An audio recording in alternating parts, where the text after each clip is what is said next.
What's good with the YouTube? You already know Big Flocka with a convict's perspective, and I'm smashing, dashing, sliding on through.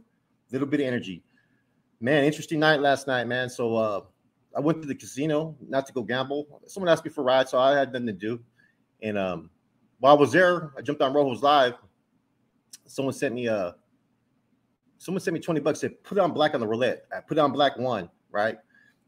My phone ended up almost dying out, right? So I went to the next machine, a slot machine, put money in, and hit a fucking jackpot last night. So I cashed out right there on the spot, $588, man. When I couldn't find the person that I gave a ride to, I guess they had something to take care of over there for like 2 hours. Then I couldn't find my fucking car last night. Then I almost got in a fucking fight in the parking lot with like about 5 dudes by myself. Some dude named Weddle. I don't know where the hell he was from, what state, what hood, what not. He was drunk as fuck, wanted to fight me. And his lady and someone else were fucking pushing him back. And a couple of other dudes started talking shit because they said I was instigating it. He was drunk though.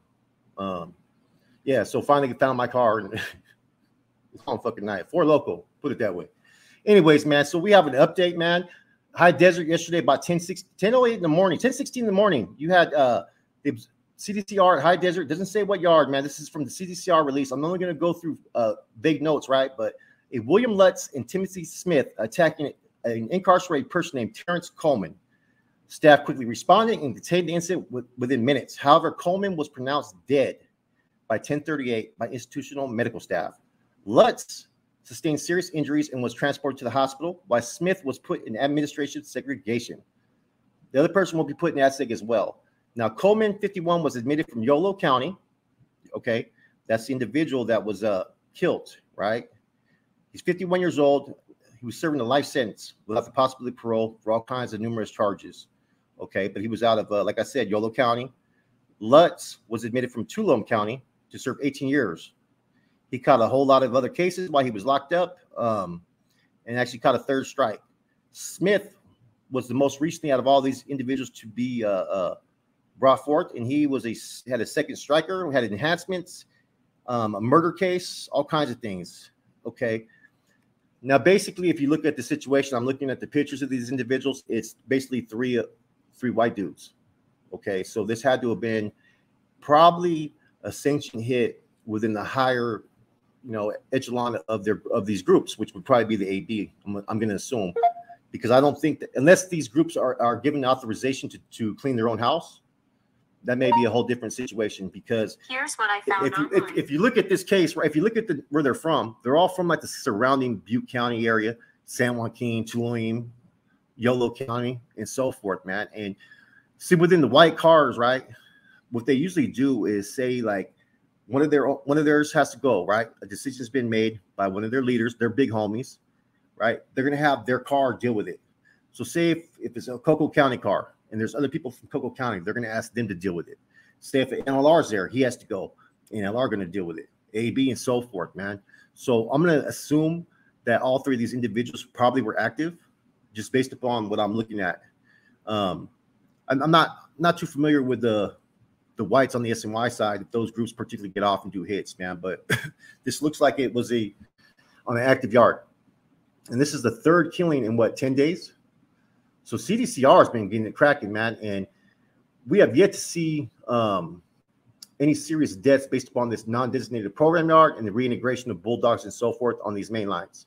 And see, that's what's really has a lot of people alarmed and concerning, is that, there's, with all the deaths that you're seeing, it's only a matter of time before something really kicks off, either on a level 1 up to level 4, where a full-scale riot occurs and there's multiple deaths.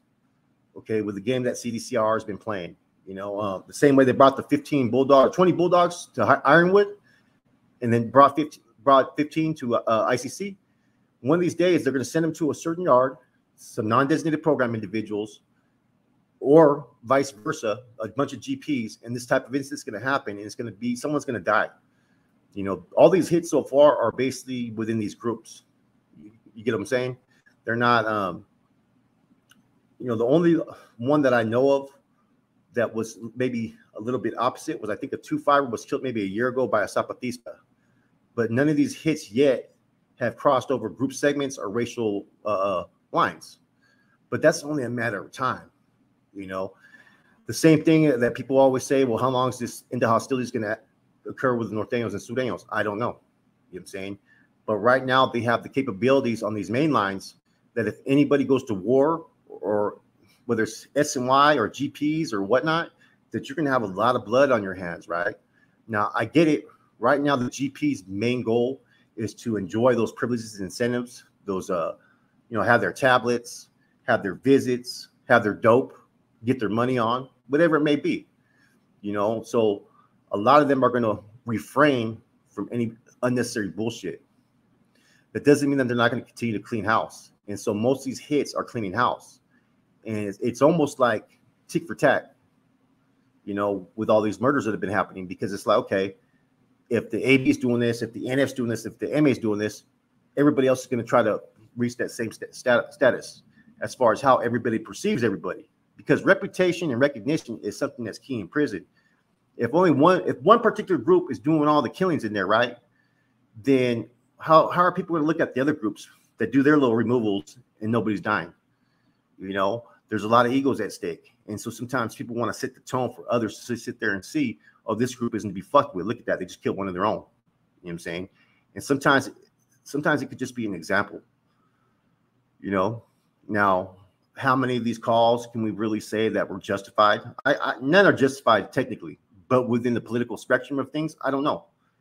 I'm pretty sure that there's going to be calls that were made that were personal, that had nothing to do with the benefit of any of these groups or movements. That's just how prison politics play, man. But it is alarming that this is a continuous trend that happens over and over again. When are we going to finally recognize that this reintegration, this non-designated program yards, these over housing of inmates is causing nothing but fucking violence within these groups? Not riot type of violence, but that people are dying. Like I said, man, when I heard about the Susanville being closed and all these other prisons being closed, my whole focal point is this: why don't you keep some of these prisons open and fucking have less numbers on these yards, man? So I think even inmates will agree that the less inmates on a prison yard, the more benefits each prisoner can get, the more rehabilitative services, and the less fucking tension, the less politicking, because it'll be a more open space area. You got to remember, a prison yard is like 1,000 inmates, and it's like the yard may look big, but it's really a small house. You're housing like fucking up to 200 people in each building sometimes. You know what I'm saying? And in some of those dorms and stuff, man, I mean, they have like triple bunks and whatnot. You got like 200, 300 people in these little gyms. You know what I mean? You're asking for problems. You're asking for violence. I don't think CDCR really has an answer. And recently I talked to a correctional officer not that long ago that reached out to me about some of the things that were going on. And they said that, look, it's not us that want to enforce these policies. I've been doing this for like 30 years. You know what I'm saying? But it's these people in Sacramento who have never walked a tear, have never seen someone lose their life, haven't seen the politics be played out, and don't understand how these groups operate, are trying to force us to put these policies in place, and we have to do it. So, you know what I mean? And it's the truth. Same thing that happened in Corcoran Shoe, except for in Corcoran Shoe, those guards were into what was going on. They were happy to go shoot somebody. They were happy to stage fights.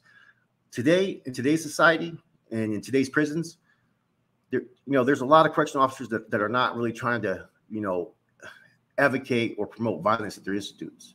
It's a lot more work for them. You know what I'm saying? So Sacramento really needs to sit there and do some more investigations in how they can fix these issues. Talk to these correctional officers, talk to maybe some inmates and stuff, get some solutions, man, to what could be beneficial. See, that's the problem that you have, is you have people that want to go over analytics or what they think people should do, but that's a whole different ballgame. When you're in prison, you're dealing with a volatile environment that at any time shit could just kick off. You got to really take heed to that, man. That's why you have so many of these fucking prison murders, man. It's the environments that you created. You know what I'm saying?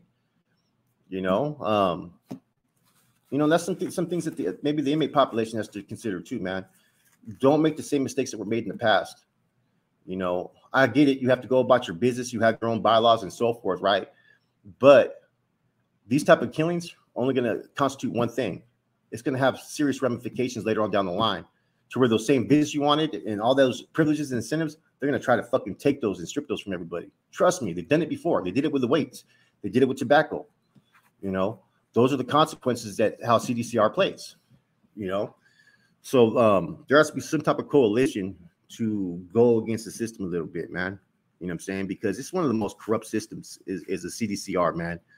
You know, and that's the only way you're going to bring any type of change, you know what I'm saying, is to have a unified front like you did with the end all hostilities. Well, you guys don't want the violence. Well, fucking this is what you guys need to do. You know what I'm saying? And it's not giving power to the inmates. It's fucking finding the common ground, because you could sit there and try to be fucking a dictator. You could try to be the oppressor, like, you know, like the system is. It doesn't mean that they're not going to fucking buck back and do what they got to do. You know what I'm saying? Because at the end of the day, these inmates live there. You don't, especially the ones in Sacramento. You know what I mean?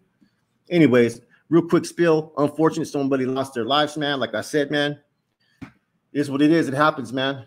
But hopefully we can create some type of change eventually in the near future. Stay positive, stay productive. Hit that like, comment for the algorithm. I'm out.